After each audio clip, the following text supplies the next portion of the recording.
Bon, j'ai préparé une vingtaine de pages, mais vu donc la limitation du temps, j'ai dû charcuter mon intervention. Je crois qu'en matière de temps imparti aux élus, on va regretter d'être la lèche. Pour essayer d'économiser quelques minutes, enfin quelques secondes, mon intervention d'aujourd'hui ne sera pas comme les précédentes. Ce ne sera pas une intervention ordinaire, mais plutôt un réquisitoire contre l'état de déliquescence dans lequel baigne notre wilaya. J'accuse contre les responsables de cette situation pour dénoncer les fausses promesses, l'immobilisme, l'incapacité parfois délibérée à gérer les affaires courantes. On dit qui n'avance pas recule. Nous, on fait pire. On avance à reculons. Le plus dramatique, c'est que nous ne sommes même pas conscients de cela. Je l'ai déjà dit ici, en matière de retard, nous sommes très en avance. Oui, mon discours est un réquisitoire contre les fausses promesses et les retards significatifs injustifiables dans la finalisation des projets structurants. En septembre 2024, l'ex-président de l'APU martelait ici dans cette enceinte que tout ce qui a été demandé au président de la République alors en visite à Tizi Ouzou a été accepté. L'un des sujets qui devrait attirer notre attention est, sans aucun doute, le budget colossal dénommé Programme complémentaire du président de la République pour la wilaya de Tizi Ouzou.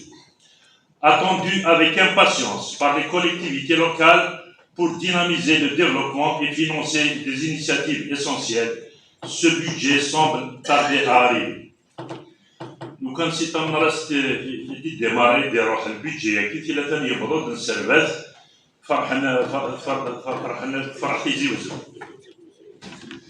les retards constatés dans les projets structurants ou même de simples réalisations sont devenus un fléau. Qu'il s'agisse d'infrastructures routières, d'établissements de santé, d'écoles ou d'autres équipements collectifs d'envergure, ces retards freinent considérablement le développement socio-économique de Tizi Ouzou. C'est ironique ce que je vais dire, mais je vous prie de le prendre au second degré pour justement éviter ces retards et éviter de nous mentir à nous-mêmes. Je vous suggère de mettre dans vos fiches techniques délais de réalisation 10 ans. Comme ça, s'il y a un retard de 3 ou 4 ans, ça sera relatif et on aura prouvé à Tizi Ouzou la théorie de la relativité du temps. Alors qu'il briguait un siège au Sénat, l'ancien président de l'APU a activement cherché à forger une alliance stratégique avec le groupe indépendant Assirem. Son approche était motivée par un discours de renouveau et de pertinence de l'exécutif. Il a habilement justifié cette démarche en exprimant sa déception vis-à-vis de ses anciennes alliances, plaidant pour un souffle nouveau et une pertinence accrue au niveau de l'exécutif. Son objectif était clair, que le FFS, parti majoritaire, s'adosse au groupe Assirem afin de consolider ses chances de victoire et potentiellement d'influencer davantage la scène politique locale. Le groupe indépendant Assirem, après mûre réflexion et une réunion interne, a donné son aval à cette proposition de coalition. Cette décision n'était pas anodine. Elle reposait sur une confiance mutuelle et l'espoir d'une collaboration fructueuse au service des intérêts de la wilaya de Tizi Ouzou. L'engagement de l'ex-président de la l'APU semblait alors sincère et l'alliance prometteuse. Cependant, la réalité post-électorale a pris une tournure inattendue et décevante. Une fois l'élection acquise et son siège au Sénat sécurisé, l'ex-président de l'APU a opéré un revirement total de situation. Les engagements pris, les promesses faites et la confiance accordée par le confiance Assirem ont été purement et simplement reniés. Au lieu de concrétiser l'alliance et d'assumer pleinement la coalition, il a préféré s'engager dans une cohabitation non assumée avec des individus dont les motivations restent floues pour le public et pour ses anciens alliés. Ce changement de cap brutal a non seulement semé la frustration au sein du groupe SIRE, mais il a également mis en lumière une certaine forme de pragmatisme politique dénué de principe. Le discours de souffle nouveau et de pertinence s'est transformé en une stratégie opportuniste où les alliances sont des outils temporaires au service d'ambitions personnelles. Plutôt que des engagements durables fondés sur une vision commune, le groupe Assire prend acte de cette énième formature et s'en souviendra. Yashab les FFS, les promesses. Permettez-moi d'exposer quelques problèmes cruciaux concernant des franges de la population qui souffrent en espérant trouver oreille attentive et solutions rapides. Dans le domaine du transport, la situation est alarmante et nécessite une intervention immédiate à Tizi Ouzou, où 17 chauffeurs de taxi désoissifs et par extension 17 familles entières se retrouvent au bord du précipice de la ruine et plus tard du chômage. La cause de cette crise imminente est leur affectation à la station de taxi de Ben Douala, qui malheureusement s'est avérée être complètement déserte. Cette station est désaffectée et désertée par les voyageurs au profit de la gare multinodale de Tizi Ouzou. Le maintien de ces chauffeurs de taxi dans la station de Blidouala est d'autant plus injuste quand on sait que d'autres chauffeurs desservant d'autres régions sont affectés à la gare multinodale. Face à cette situation critique, une demande pressante est formulée par les chauffeurs concernés et leurs familles, leur réaffectation urgente à la gare multinodale de Tizi Ouzou. Cette réaffectation n'est pas seulement une question de survie pour ces 17 familles, c'est aussi une mesure qui s'inscrit dans la logique d'une meilleure organisation des transports urbains. Placer des taxis là où la demande est forte bénéficie à l'ensemble de la communauté en améliorant la disponibilité des services et en réduisant le temps d'attente pour les usagers. Monsieur Louali, Monsieur le Président, cela fait plus de 3 ans que ces chauffeurs se plaignent de cette situation. Ils ont frappé à la porte de la direction des transports sans réponse favorable. Ils ont demandé assistance à l'appui de Tizi Ouzou, mais sans suite.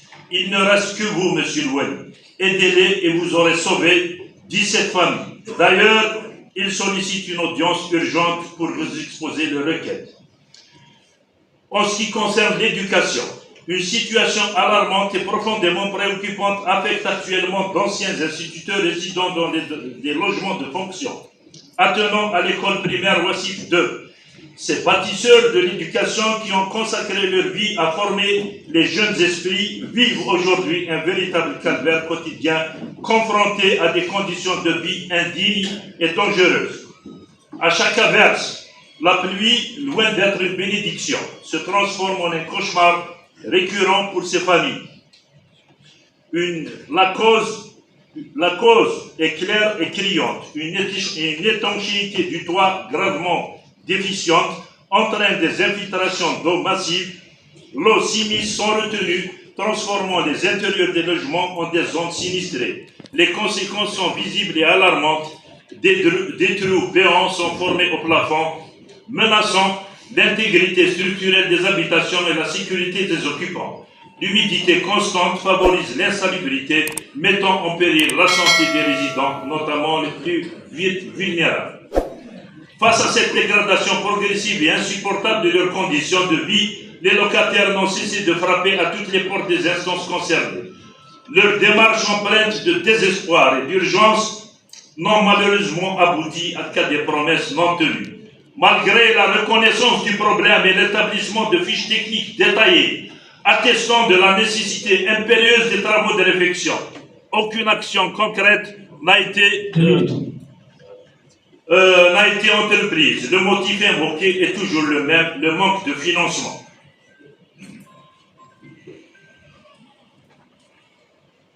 Le spectacle des dizaines de bus scolaires stationnés dans la cour de la Wilaya, non pas remplis d'écoliers, mais transportant des élus ou des fonctionnaires communaux, pour des missions administratives est devenu une image tristement éloquente de la réalité à laquelle sont confrontées de nombreuses assemblées populaires communales. Ce phénomène, loin d'être anecdotique, met en lumière une série de dysfonctionnements profonds et de conséquences néfastes. C'est un symptôme criant de la précarité des APC. Au-delà de la précarité, cette pratique est synonyme d'une efficacité manifeste. Réquisitionner un bus entier conçu pour transporter des dizaines de personnes pour une mission ne concernant qu'une ou deux personnes est un gaspillage de ressources. Cela représente un coût en carburant, en usure du véhicule et en mobilisation de personnel disproportionné par rapport aux besoins réels. Cette gestion des moyens dictée par la contrainte plutôt que par la rationalité est loin d'être optimale et témoigne d'un manque criant de solutions adaptées. Pour terminer, j'aimerais adresser quelques recommandations au nouveau président de l'APOUI de Tizi Ouzou, à qui je souhaite bonne chance pour le reste du mandat. À l'aube de votre mandat, la population de Tizi Ouzou place en vous de grands espoirs pour une gestion résolue des défis qui se présentent. Au-delà des attentes générales, plusieurs dossiers cruciaux nécessitent une attention particulière, une action immédiate. Permettez-moi de vous soumettre quelques priorités qui, si elles sont traitées avec la détermination nécessaire, pourraient transformer positivement le quotidien de nos concitoyens. Merci, docteur. Pour ce qui est des recommandations, vous allez revenir, Inch'Allah. Donc, on va terminer rapidement le débat. Vous allez revenir. Même les gars, on a le débat, je vais le récupérer avant. Il n'y a pas de problème, docteur.